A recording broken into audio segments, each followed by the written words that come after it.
नमस्कार, जय श्री राधे, जय श्री कृष्णा। दोस्तों, जैसा कि आप सभी लोग जानते हैं, इस चैनल के माध्यम से लगातार आपको ज्योतिष से संबंधित जानकारियां दी जाती हैं। साथ ही आपको ग्रहों के बुरे प्रभाव से बचने के लिए बहुत ही साधारण एवं आसान उपाय भी बताए जाते हैं। उसी क्रम में आज के इस वीडियो में हम बात करने वाले हैं विशेष रूप से कन्या राशि वालों की। और आज के इस वीडियो में हम जानेंगे कि कन्या राशि वालों को वर्तमान में राहु केतु क्या फल दे रहे हैं।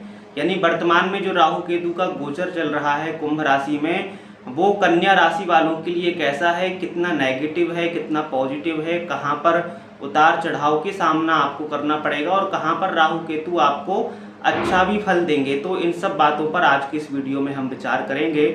लेकिन उससे पहले अगर आप हमारे YouTube चैनल पर नए हैं और अभी तक आपने चैनल को सब्सक्राइब नहीं किया है, तो लगातार इसी तरह की जानकारी पाने के लिए और हमसे जुड़े रहने के लिए हमारे इस चैनल को अभी सब्सक्राइब कर लें। साथ में लगे बेल आइकन को भी प्रेस कर लें, जिससे कि आगे की सभी महत्वपूर्ण जानकारियां सबसे पहले आप तक पहुंचती रहें। दोस्तों, जानकारी आपको दें उससे पहले हम आपको बता दें कि ये जो राशिफल, ये फलादेश जो हम आपको बताने जा रहे हैं, ये आपकी चंद्र राशि के आधार पर है। अगर आपको अपनी चंद्र राशि नहीं पता है तो ऐसी स्थिति में आप अपनी नाम राशि के अनुसार भी इस राशिफल को देख व सुन सकते हैं। साथ ही आपकी जानकारी के लिए बता दें, ये राशिफल, ये फलादेश आपके गोचरी प्रभाव के अनुसार आपको बताया जा रहा है। अगर आपकी जन्म कुंडली में किसी प्रकार की कोई ग्रह बाधा है, कोई बड़ी ग्रह समस्या है, तो उसके लिए आपको अपनी जन्म कुंडली का एक बार विस्तार से विश्लेषण करा के जान लेना चाहिए कि आखिर आपकी कुंडली में समस्या कहाँ है, और उसके अनुरूप फिर आपको उपाय करने चाहिए जिससे आपको उसका लाभ देखने को मिल सके और आपकी जो समस्या है, आप जो परेशान चल रहे हैं, उसका निराकरण हो सके। फिलहाल हम बात कर रहे हैं आज के इस वीडियो में राहु केतु कन्या राशि वालों को वर्तमान में क्या फल दे रहे हैं। तो आइए जानते हैं कि राहु केतु कन्या राशि वालों के लिए वर्तमान में कैसे हैं। कन्या राशि वालों, आपकी जानकारी के लिए हम बता दें, वर्तमान में राहु की जो स्थिति है वो आपकी गोचर कुंडली के षष्ठ भाव में राहु गोचर कर रहे हैं। कुंभ राशि में ये विराजमान है, षष्ठ भाव में विराजमान है और वहां से आपके दसम भाव को देख रहे हैं, आपके द्वादश भाव को देख रहे हैं और आपके तृतीय भाव को देख रहे हैं। तो सबसे पहले ये जानने लेनी बात है कि षष्ठ भाव में जब राहु विराजमान है तो षष्ठ भाव होता किस चीज का है। तो यहाँ पर जो छठवां भाव कुंडली का होता है, ऋण का, रोग का, शत्रु का होता है। कुंडली का छठवां और आठवां भाव जो है वो ज्यादा अच्छा नहीं माना गया है। जब आपके छठवें भाव में विराजमान है तो ये छठवें भाव को सक्रिय करेंगे, और जब छठवें भाव को ये सक्रिय करेंगे, और छठवां भाव होता है ऋण का, शत्रु का, रोग का, तो इनमें कहीं ना कहीं आपको वृद्धि देखने को मिलेगी। आपके ऋण में अगर आप पहले से कर्जदार थे तो आपको आपका जो कर्ज है उसको चुकाने में आपको बहुत मशक्कत करनी पड़ेगी, और कभी कभी आप पिछले कर्ज को चुकाने में यहाँ पर असफल भी देखे जाएंगे। और वर्तमान में कुछ ऐसी समस्याएं आपके सामने आएंगी कि आप कर्ज लेने के लिए विवश होंगे, आपको कर्ज लेना पड़ सकता है।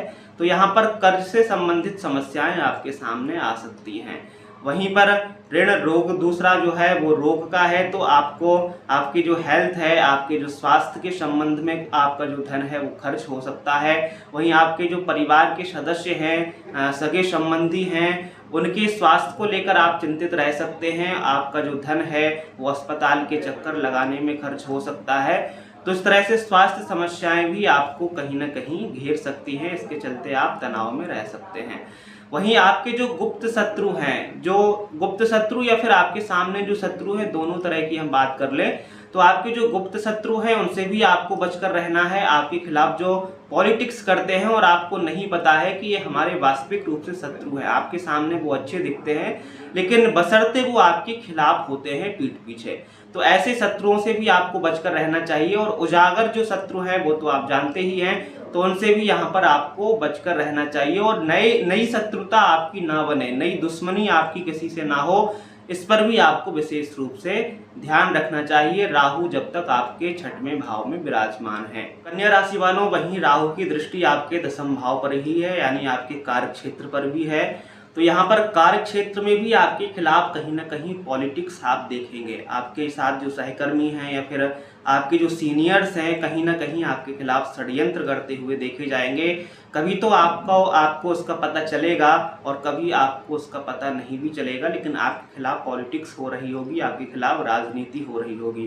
कहीं ना कहीं काम का बहुत ज़्यादा प्रेशर आप फील करेंगे। आपको लगेगा कि हमारे कार्य क्षेत्र में, वर्क प्लेस में बहुत ज़्यादा काम का बोझ हमारे ऊपर है, जिसके चलते भी आप चिंतित रह सकते हैं। लेकिन यहाँ पर बीच बीच में राहु आपको अच्छे परिणाम भी देंगे। लोगों के लाख कोशिशों के बावजूद भी आप कार्य क्षेत्र में कभी कभी बहुत अच्छे रिजल्ट्स यहाँ पर देंगे, जिसके चलते आपके अचानक से प्रमोशन के योग बन सकते हैं, या फिर आपका अचानक से मनचाही जगह ट्रांसफर हो सकता है, आपका स्थानांतरण हो सकता है। तो कभी कभी राहु यहाँ पर आपको अच्छे भी फल देंगे अगर आप लगन से अपने कार्य क्षेत्र में काम कर रहे होंगे। वहीं द्वादश भाव पर राहु की दृष्टि है, तो यहाँ पर आपके आकस्मिक खर्चे आपके सामने आएंगे। कहीं ना कहीं आपको लगेगा कि हम पैसा तो कमा रहे हैं, लेकिन ऐसे खर्चे आपके सामने आएंगे कि आपको हर हाल में वो पूरे करने होंगे, जिसकी वजह से कहीं ना कहीं आपकी जो सेविंग्स है वो डगमगा सकती है। तो यहाँ पर बेफिजूल के खर्चों पर थोड़ा सा आपको नियंत्रण करने की आवश्यकता होगी। कन्या राशि वालों, राहु की दृष्टि आपकी कुंडली के, गोचर कुंडली के द्वितीय भाव पर भी पड़ रही है।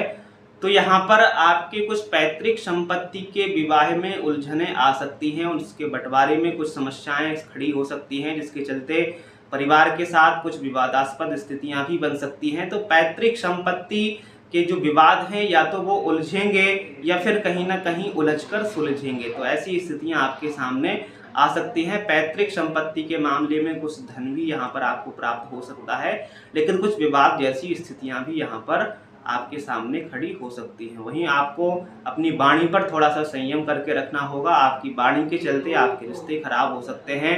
आपकी जो वाणी है उसके चलते आपको बहुत कुछ नुकसान भी उठाने पड़ सकते हैं। तो यहाँ पर वाणी पर आपको संयम रखना चाहिए। वहीं आपको, अगर आप नशीले पदार्थों इत्यादि का सेवन कर रहे हैं तो उससे भी आपको बचकर रहना चाहिए, नहीं तो आपका स्वास्थ्य बिगड़ सकता है, स्वास्थ्य समस्याओं का सामना आपको करना पड़ सकता है और उसमें आपका फिर बेफिजूल का धन खर्च हो सकता है।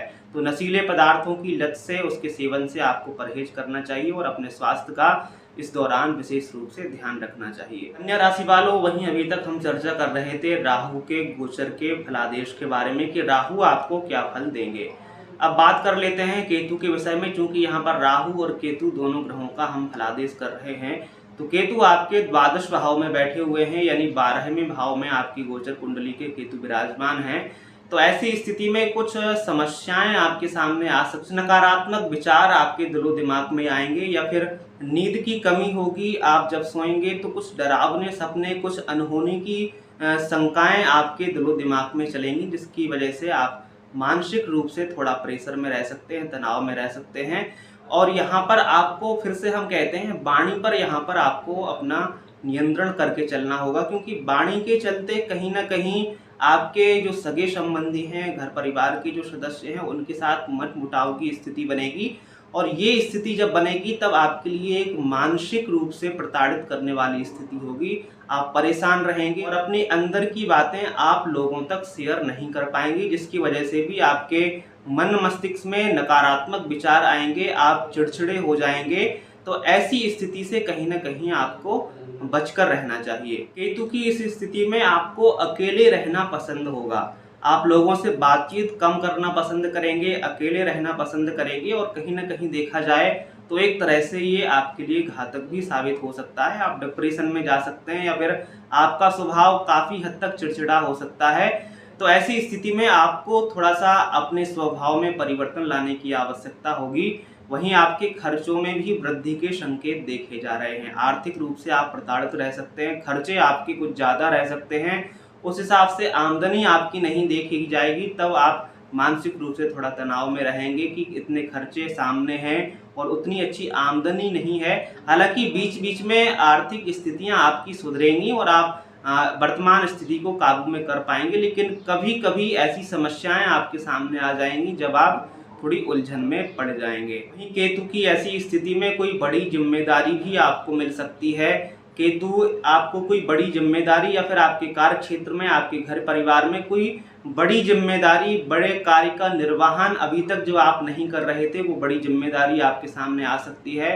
उसका भी निर्वहन आपको करना पड़ेगा। वहीं फिर से हम एक बार रिपीट कर देते हैं, स्वास्थ्य का आपको विशेष रूप से ध्यान रखना चाहिए। स्वास्थ्य में आपका धन खर्च हो सकता है, हॉस्पिटल के चक्कर आपको ना लगाने पड़े, इसके लिए आप अपना और अपने परिवार का, अपने बच्चों इत्यादि का स्वास्थ्य का विशेष रूप से ध्यान आप रखें, तो आपके लिए बेहतर होगा। तो ज़्यादा वीडियो को लंबा नहीं करेंगे, फिलहाल आज की इस वीडियो में इतना ही। फिर मिलते हैं किसी महत्वपूर्ण जानकारी के साथ, तब तक के लिए आप सभी को जय श्री राधे, जय श्री कृष्णा।